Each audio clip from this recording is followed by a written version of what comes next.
Yo, what's up guys, Phantom here. Today, in this video, it's actually going to be the start of a new series where I kind of talk about, my last video. I believe it was a while ago. It wasn't even that while, it was like last week I did a video on how to get into modern day comics, how to get, how to start, where to start, what to do with it, and all that. But instead, I kind of want to make it a series where I call it How to Get into Comics or Comic Book 101. And it will allow me to actually sit down unscripted and tell you personal experiences with comic book stores, where to buy your comics, how to buy your comics, and all of this. And first, what I want to talk about, so everyone who's probably like, I'm interested in comics, I've seen all the new Marvel movies, all the new DC movies, and I'm wondering, how do I get into comics? Where do I start? Or where do I buy them in general? I'll tell you where to start in the next episode, which will probably be next week.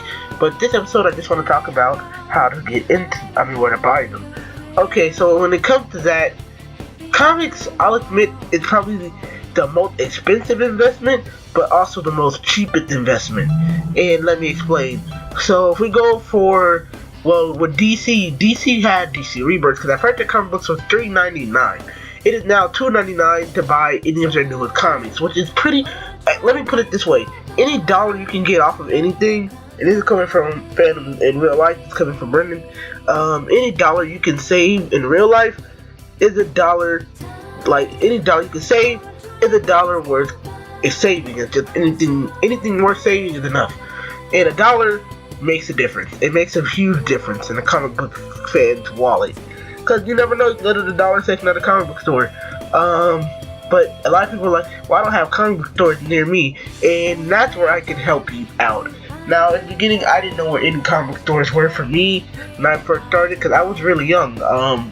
But here's the thing. We live in the age of technology now. This would be a different video if we didn't live in the places where fucking 5-year-olds got iPads and little Timmy had a fucking iPhone 7. Now, there are 3 apps. You can go for, of course, the company publisher that you want, which is Marvel and DC, or you can go with the big thing that has everything. It's Comixology. Now, I suggest going with Comixology and I'm going to give you 4 reasons. The first one is sales. They have a comic sale on just about anything or everything every week. Like, it is really big sales, and they'll range from getting older titles to getting even newer titles 50% off or all that. Like, I believe they'll have a Venom week week where you can buy everything that's Venom. They'll have a Punisher week. They'll have a Defenders week where you can get Luke Cage or all the members of the Defenders for a cheap price. And hell, they had a Doctor Strange week. The week Doctor Strange comic books were out. His movie was out and all that, and it was really, really good. Comixology is definitely one where you can start. That is definitely one place you can buy comics. Now, if you download the Marvel app, which of course is free, all you have to really do is make an account and then you buy your comics. When it comes to that, always remember your password. First off, that's why I don't have my Marvel account. I have to make a new one. And second, when it comes to that, you're only gonna get Marvel titles, obviously. DC, you're only gonna get DC titles. With Comixology, you're not just getting Marvel and DC, you're getting Vertigo. I believe you can get manga in there too. Manga in there, I think so, but I'm not gonna confirm that. You can get a lot of shit in graphic novels and all that.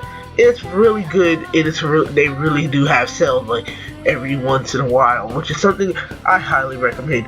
But for a lot of people, they're like, well, I like physical copies. I like to get physical copies of comics. Now, here's the thing. It's going to be hard unless you have a designated comic book store.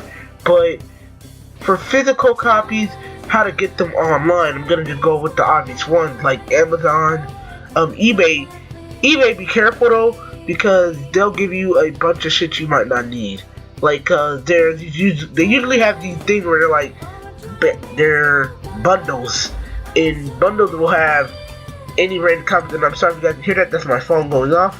That happens a lot in my videos, and this is unscripted anyway, so they'll have bundles such as you can get Marvel, X-Men, and then you'll get DC and all that stuff, but then there'll be titles that are so old, like from the 90s, and that's not always bad. Those are always collector's items, and I love Jim Lee's 90s X-Men, so, more power to you on that. But it's like, when you go to eBay for something, be very careful. Like, also they might be lying in the title of what they give you, so be careful when it comes to eBay. Also, you can go to this place I forgot, Book Depository.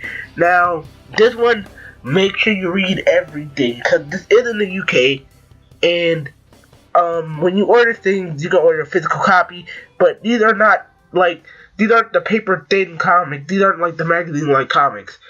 These are trade paperbacks, and trade paperbacks are basically, they're not going to be as how do I put it? They're not going to be as valuable. And in a way of doing this, and I'm sorry if you guys notice something's wrong with my voice. I am very sick.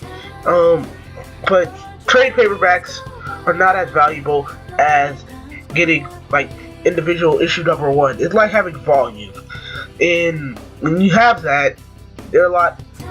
I don't know. Trade paperbacks are a lot easier to read through a whole story instead of having to wait week after week after week after week to get the full story. Instead, you get all 5 issues, a whole comic book arc. You're done. It's like having a whole manga arc or whole manga value. Sheesh. Whew. But yeah, that's pretty much it when it comes to online shopping. Now, what if you're like, I want to get out, I want to go look for it. Now, of course, the obvious one is comic book shops. There's actually both Marvel and DC websites. They allow you to look on there, and there's a little tab, and I'll probably screenshot it and show it to you guys. And that's probably going to be the only editing I'm doing. And it'll basically show you all of the titles you could get. And it shows you it'll give you the type of your zip code, and it'll show you all of the comic stores near you. Now, comic stores are really cool, they're really accessible, and not just that, you'll find people that are actually help you. Hell, my comic book store is really nice. Everybody helps you out there, and it's really cool. I would tell you where it is, but I don't need niggas finding me in the middle of the day one day. What's the next place you go to? Barnes & Noble. Barnes & Nobles is very expensive, but if you're willing to dish out that cash, you get pretty decent amount of comic books. Now again, they're very expensive, and I wouldn't suggest going there unless you had the money. That's really it. Like, you gotta have the money, and I'm surprised that like Barnes & Noble did not lower their sales. Like, they only have trade paperbacks in general anyway, and where you can get, like, I think they do have individual issues, but you have to go down to the magazine aisle, and it's like, it depends on the Barnes & Noble. If it's a big one, then it'll have both. If it's like a really small one, then it'll probably have like one company.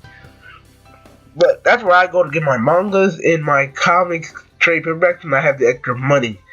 You gotta have, like, it's mad expensive in there, bro. Mad expensive. Another place where you can actually go, and I'm surprised I'm saying this, Walmart just started selling comics, and Walmart sells them for pretty damn cheap. $3.99, $2.99, what they're worth on the cover, and that's really cool in my opinion. I'm so glad Walmart started that, and it's honestly a really good investment on their part. That's pretty much it on this episode. So again, I'll leave the link in for Book Depository. I'll leave a link in for another place. I believe Midtown Comics also will ship to you, but they're all the way from New York, and the shipping is there, but I'll leave a link in there too. And yeah, I'll leave a link in the Comixology for you to get the app and for you to go check out their website.